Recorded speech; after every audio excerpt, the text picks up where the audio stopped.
बिस्मिल्लाहिर्रहमानिर्रहीम। अस्सलाम वालेकुम। मैं doctor Javed Iqbal child specialist के तौर पे काम कर रहा हूँ।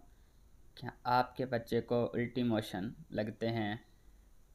तो उसमें मैं जो चीज़ एक बताने जा रहा हूँ, गौरतलब बात, वो सिर्फ़ मैं एक नुक्ता बयान करूँगा, उसकी तरफ आपने तवज्जो फरमानी है। उल्टी मोशन लगते हैं, आप इलाज करवाते हैं, आप घर में निमकोल भी दे रहे होते हैं, सब चीज़ आप करा रहे होते हैं, सफाई भी करवा रहे होते हैं। कभी खुदा ना खास्ता अगर उल्टी मोशन के साथ आपके बच्चे को छोटा पेशाब कम आ रहा हो या छोटा पेशाब यूरिन ना आ रहा हो, बिल्कुल बंद हो जाए, तो समझ लीजिएगा कि ये एक ख़तरे वाली अलामत है। इस हालत में आपने अपने बच्चे को हॉस्पिटल में जाकर किसी डॉक्टर को लाजमी बताना है कि हमारे बच्चे का छोटा पेशाब या कम हुआ है या बंद हो गया है।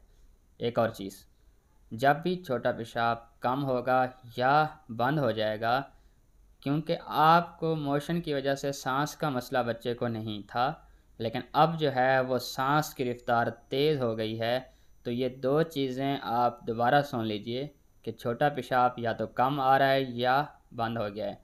दूसरी बात, और सांस की रफ्तार तेज़ हो गई है, तो समझ लीजिए ये दो ख़तरे वाली अलामात हैं उल्टी मोशन के साथ।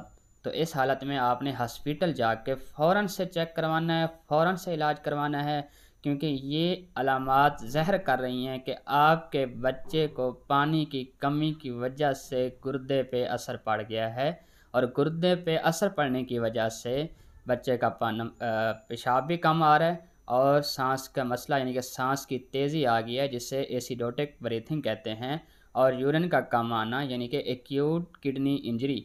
बच्चा आपका इंजरी में जाएगा, उसके बाद फिर रीनल फेलियर में चला जाएगा, गुर्दे फेल हो जाएंगे।